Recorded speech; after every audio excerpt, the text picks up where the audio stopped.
The more reviews that you provide, it brings more awareness for more people to help, for us to serve more people and get that information out there. The mission and the impact and the helping people.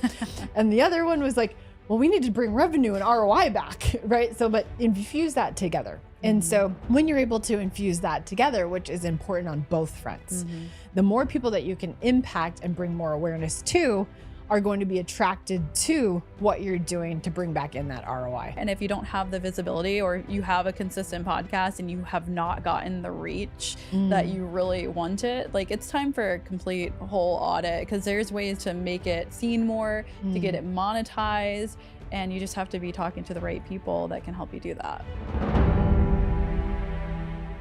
Hey everyone, it's Tamara Thompson with Broadcast Your Authority, and I'm here with my co-host Danielle. Hey everybody. And we're super excited for our next episode. Danielle and I are going to bash a little bit of content and ideas and strategy that we've been helping our clients utilize in the corporation space, because one of the questions that really comes up, a lot of the times we actually work with corporations that already have a podcast and they want to market it effectively. They really want to grow that visibility, the audience, and different things like that. So I think like it's a great thing when you've already started a podcast and we can come in and take over. Because one of the things that I learned from one of the clients that we've been working with for over a couple of years, one of the things is the CMO at the time said, you know what, Tamara, I think we have too many chefs in the kitchen. And I was like, really? I was like, I would love to know like how many people like you have like working on the podcast. And so she turned around and she said 16. And I literally giggled out loud on the call because I thought she was joking.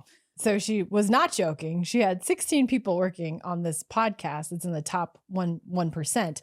And we actually helped them get in the top 1%. I think they're at 1.5 at the time. And so they're in the top 10% when we first met them. Oh, yeah. Was that it? We got top them to 10. top We got them in one. the top 1%. Yeah. Okay. So we've effectively got them in a better ranking scenario there. So what was unique about it though, is like, I was like, wow. So I literally went with her. I was like, what does this person do? What does this person do? What does this person do? And she would like go through and it was like 3 graphic designers because they rotate graphic designers. I was like, whoa.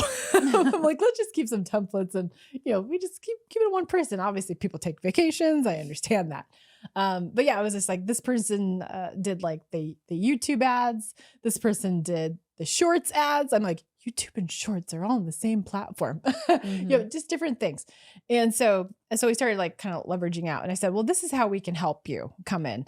And they also wanted to perfect something on an expedited process. So they wanted to come in and hire us at a high level package where we literally came in and did everything in the matter of like less than 24 hours for everything every single week.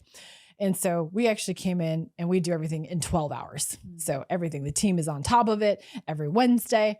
It just goes through this process. And they're like, wow, they're like, the previous agency that we worked with, they would not commit to the expedited experience, and they would get everything to us by Friday, if not Monday. And they started like slacking on stuff too. And I was like, we committed to this for you. We're going to do this. We're going to go through it and do this. And so they came in and built this wonderful partnership with us. But now from that 16 people that used to communicate with everybody, they've got it down to 2. They've got 2 people that communicate with our producers each week to help expedite their process. And so we've been able to build a strong relationship with them. And I didn't really think of that as a pain point for a lot of corporations, but it really does matter because they've got different hoops, different departments, different approval processes. So, but when you can come in there and help delegate with and for them, that's like what made sense. So it was really cool to see how we were able to shift their mindset and structure, and ability to only have 2 of their team work with us now. So yeah, that was really a pivotal moment for them. And also being able to trust agencies that have already driven proven results. Like, we get a lot of questions about how do you rank in the top 200? And like for specific categories. And, if you want to speak a little bit on that, like, what does that look like? Yeah.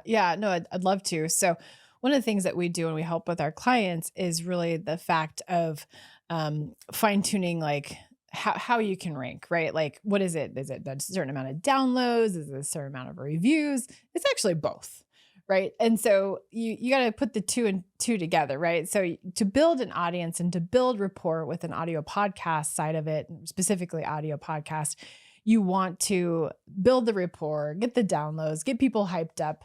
So they've gotten millions of downloads at this point, right? So they like for a while there, and I understood where they were going with it. Like the main host, he was such a humble guy. He never wanted to ask for reviews, right? Because some people think like, well, I'm going to ask at the end of the show for you to subscribe to the show and, leave a review. But some people don't feel comfortable doing that because they're building rapport with their audience members. So it's like, well, how else can you ask your audience for a review? Like where it just express gratitude. Maybe it's through the copy in the show notes. Maybe they don't physically want to say it like on the show at the call to action. And I understand that. Like I understand the brand and the reputation that they have out there, but that is the key, is to actually ask for reviews in some way to get people to take action to leave a review on Apple Podcasts or Spotify. And so that's what's really important is like on average, in order to really get traction, when you launch an episode right out of the gate, like that first day, you want at least 100 downloads, like just boom, you need to get 100 people to click that video and be like, I just listened to the episode. And out of that 100 people, you actually want 10 of those people to leave a review. And if you have a weekly show, think about it. If you're getting millions of downloads or tens of thousands of downloads, or maybe you're getting like 1,000 to 5,000 in the beginning, how hard is it to get 40 reviews in a month? I would say that's a pretty small number to actually go after out of like thousands of downloads. So how is it strategic that you can actually ask them for it, right? A lot of ways that you can do that. One, directly ask like, hey, subscribe to this channel. We appreciate the reviews, because if you think about it this way, the more reviews that you provide, it brings more awareness for more people to help, for us to serve more people and get that information out there. So that's the way you really look at and position it. But some people, may have that fear to ask, or they just feel like it's more salesy, right? And I understand. But that's one way to do it, is to simply ask for the reviews. Of course, you could put it in the call to action. You could have it like pop up on the screen, like on a YouTube video, be like a lot of our clients do is like, subscribe to the channel, like leave us a review. Of course, the other way is to leave it. We have it all in all of our clients' show notes. Like give them the call to action. If people are reading through the show notes, like, hey, be sure to leave a review. We appreciate that. More reviews leaves more awareness, brings more people, that allows for the better opportunity to rank. One of the things that you and I have seen with our clients, like we've talked about this off camera as well, like we work with some brick and mortars, right? So like, let's think if it's like a medical clinic or regenerative medicine clinic or a chiropractic clinic. Like, one of our clients, what did he do to have an incentivized way for to build ranking on his show? So basically, like he just has like a flyer up in his office. So when people come in, they have the option to listen to the individual episodes. Like a QR code. Yeah, a QR code. So he scans it so people can scan it and easily go listen to the podcast and easily like leave reviews. And then there could be incentives for. They're literally coming into the waiting area, and they're like, waiting for their session with the doctor, and they're like, oh, I can listen to his podcast. Yep. And sometimes like people will ask for like a screenshot, like, oh, did you leave a review? We'll give you like a $10 coupon off of a specific service. So there's like different incentives that you can give based off of what type of business you have. Well, there's certain tools and platforms and resources that you can use to set up those incentivized campaigns, basically, too. And in those apps that you can sign up for, you can be like, oh, give them a certain strategy, right? Like, go subscribe, prove that you subscribed, like send a screenshot of the 5-star review. What is that? What app did you leave it on? Apple or Spotify, so they can go take a peek. Go through like, follow us on Facebook, follow us on Instagram. You could also give them different call to actions, not just to subscribe to the podcast, but get them to move into a direction of following them on social media as well. Because obviously when we work with our clients, we're posting the micro content to social media to lead back to the full length episode. And then of course you can drive ads to that too. But I think it's important to, incentivize people. Like you said, you could do like a fun giveaway. We've done giveaways where we're like, hey, we appreciate your support and everything that you do, those that enjoy watching the show. One of the campaigns that we recently did was, hey, coffee on me, right? So, hey, coffee on me. leave a review, show the screenshot, show the proof of it. I'm going to send you a $10 gift card to Starbucks or Better Buzz or, whatever, Dutch Bros, whatever is going on out there. And then also just like asking them what they enjoyed about the episode, because you really do want to have people that are true listeners like give in their reviews. That's the important piece of it. The incentivized version is, it comes out a little bit of your own pocket if you want to do some kind of monetization or money back to them or give back that way. You don't have to give it to every individual person. You don't have to. It could just be an overarching contest. You can also do a contest too. So I just like to give. You like to overgive at times. Overgive at times. But also like you have to add like, some people do like a Google form. And so they, as they're collecting the information or jot form, as they're collecting the information, like you have their name, their phone number, potentially their email address, and you ask for permission to remarket or send newsletters out to them. Then you're building your email campaign series and you're able to nurture that, your listeners more and, see where it goes from there. Yeah. No, I think it's important to, especially when you're first getting to know your audience, like the newer audience, like the fun incentivizes contests are always fun too.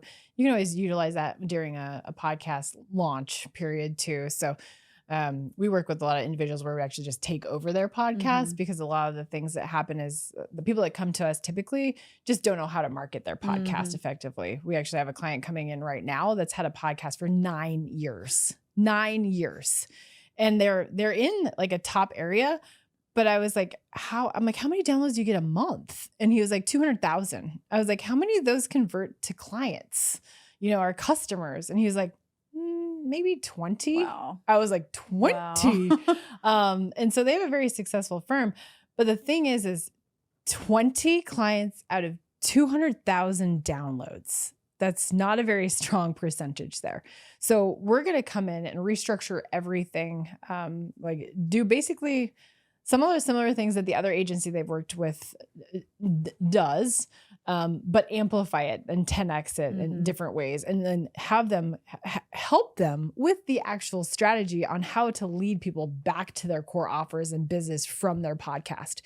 You can have a podcast and you can have really cool micro content, and you could be like, I'm getting visibility, I'm getting omnipresence, I'm cool, but like there has to be a strategy there. You have to be able to be like, what is the core overall vision? So when we sit down with our clients, it's important to be like, what is your overall vision? Like even this morning when we had a call. So there are two gentlemen, right? So they have, one is more on, they both complement each other really well, kind of like we do, right? So one was talking about more like the mission and the impact and helping people.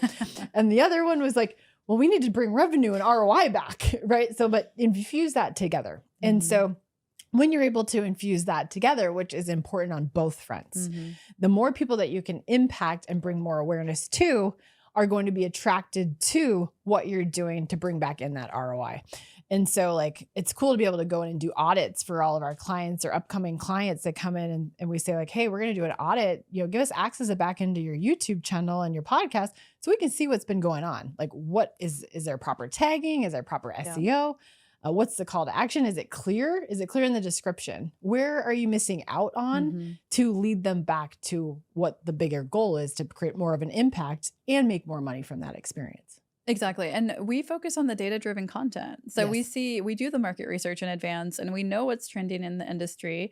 We know what's trending on YouTube. We know what's trending in ChatGPT and all the other sources. Maybe voice AI now. Our clients' shows are trending in ChatGPT. Yeah. So cool. Yeah, exactly. And it's cool to see on YouTube that a lot of the traffic came from ChatGPT now. Like that is crazy, but that's where it's going. Like Google eventually, they might be outdated if they don't integrate more AI. They do own YouTube, but think about ChatGPT creating a YouTube. Oh, ChatGPT. Oh my gosh. That was ChatGPT tube. She said it here. I said it here. Trademark. No.